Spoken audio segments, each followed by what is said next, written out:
Have you ever been interested in reptiles from different stories? In our spooky special today, we're going to be talking about reptiles or reptile-like creatures from folklore, mythology, and even pop culture.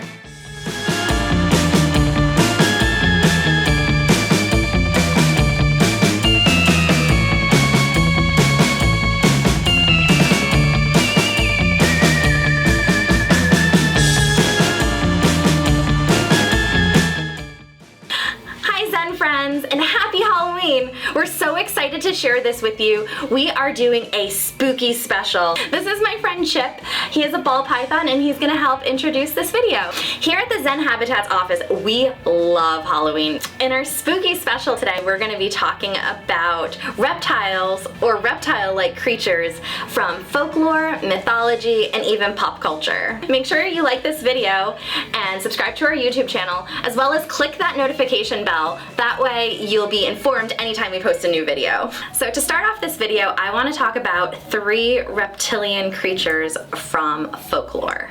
My first one is probably the most famous, the Loch Ness Monster, aka Nessie. Nessie piqued the public's interest in the 1930s, but sightings of this amphibious lake monster have been reported all the way from the 6th century. Nessie supposedly looks like a whale-sized aquatic kind of long-necked dinosaur. Some of the theories of what Nessie could have been included things like giant whales, catfish. So these guys can grow up to 8 feet in length. So I could totally see, maybe mistaking this giant catfish for a lake monster. Some other things are eels that are already present in the lake, things that are a little bit less sinister, like a log floating. One report was even potentially a traveling circus elephant that was taking a bath in the lake. So there's a lot of different theories on what Nessie could be. One of the theories is that it's a long extinct plesiosaur that just so happened to stay in the lake, millions of years. I'm kind of thinking that's not what Nessie is, though. I'm sure most of you have seen this famous photo. What do you think Nessie is? The next folklore legend I want to go over is the lizard man of Scape Ore Swamp in South Carolina, USA. In 1988, a man was changing his tire when he reported seeing this 7-foot-tall green beast that had 3 fingers on each hand, glowing red eyes. He was so scared he jumped into his car, sped away, but as he was driving away, the creature jumped onto the top of his car. Most authorities chalk this up to a hoax. It was fortunate that the area in South Carolina benefited from the tourism and spectation that came from the lizard man sightings. What do you think was the lizard man? The next folklore I want to talk about is based on traditional Japanese folklore. In traditional Japanese folklore, there are creatures called yokai, which are essentially these like spiritual entity, demon type things. The Kappa are amphibious, child-sized beings that inhabit the rivers and ponds of Japan. These guys are green, potentially scaly or slimy. They have a turtle beak and a turtle shell. They're very strong and they love to sumo wrestle. One of their most distinguishing features is they have a divot or a basin on the top of their head that holds water from their home that is essentially their life source. So if you can sumo wrestle the Kappa into spilling his water and then you refill it for him, it will be forever in debt to you.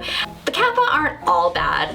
Some of them have been known to help irrigate crops and provide fish to local families. Now I want to transition from folklore into mythology and deities. So in Greek mythology, there are a number of reptilian-like creatures.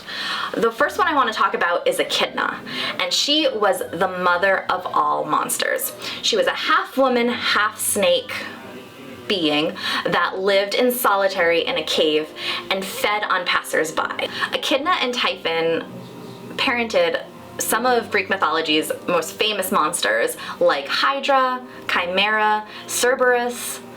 the Neiman lion that Hercules killed, the Sphinx, so many more, and I just think that is so cool. Echidna was immortal, but did eventually meet her demise when Hera sent the many-eyed giant Argos to kill her. I am just kind of scratching the surface on Greek mythology.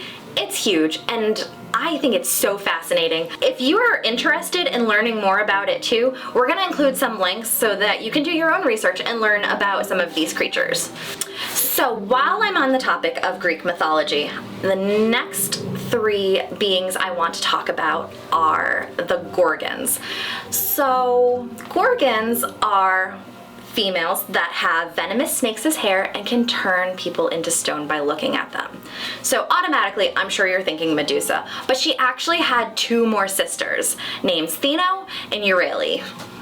Stheno was the oldest of the sisters, and she was the most ferocious, claiming to have killed more men than her sisters combined. The second eldest, Euryale, was known for her bellowing cry that could turn stone into sand.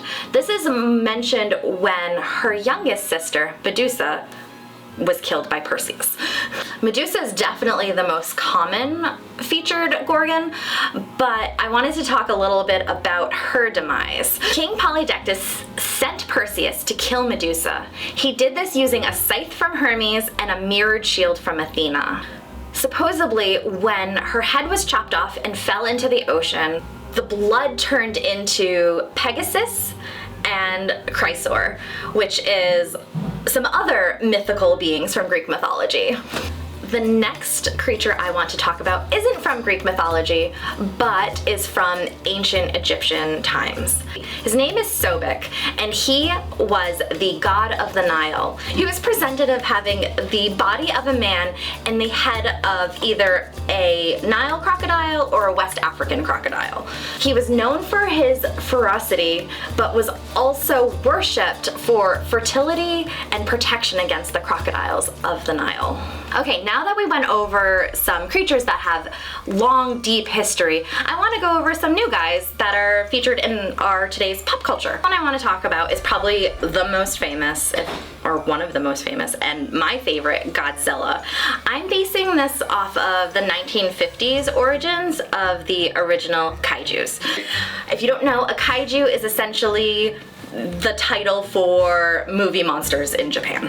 Godzilla is an amphibious prehistoric creature that laid underwater for 1 million years until he was awoken by an H-bomb test that destroyed his habitat and mutated him. He was 50 meters tall, and he was so enraged that they disturbed his slumber that he decimated whole cities and ships. He also had the ability to breathe hot radioactive breath. The next animal I want to talk about is like Godzilla, where he is also a kaiju, and his name is Gamera. He is a giant prehistoric turtle. Unlike turtles we're familiar with, he had rows of teeth and 2 tusks, as well as the fact that he could walk upright on his back 2 feet. The other amazing thing that he could do that turtles cannot do is he could fly.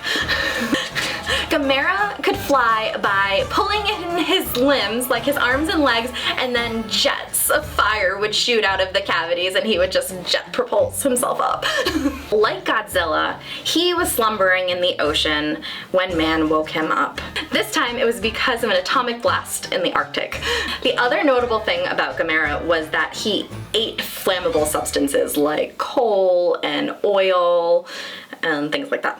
Gamera was also a lot more indestructible because he had that really cool turtle shell, so missiles would just bounce right off of him. The next critter I want to talk about is an office favorite. It is Smaug from the novel The Hobbit. Smaug is the last great dragon of Middle Earth. He protected, oh my god, he hoarded over a marvelous treasure left by the dwarves in the Lonely Mountain.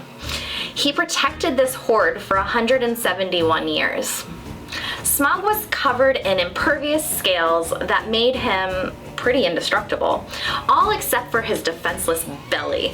But he laid on top of his giant pile of gold and gemstones and diamonds for 171 years, and they eventually kind of like embedded themselves into his belly and created another form of armor, all except for one little area above his heart, which left him vulnerable and eventually led to his demise. It was never mentioned how big he actually was in the books, but in a non-canonical resource they said he'd be about 59 feet long. Thank you so much for watching, and be sure to drop a comment below telling me your favorite reptile-like creature, or maybe even one that I didn't talk about and I might not even know about. Is that a ghost? It's a chip. Make sure to like the video and subscribe to our channel, and I hope you all have a very happy, safe Halloween. Happy hauntings!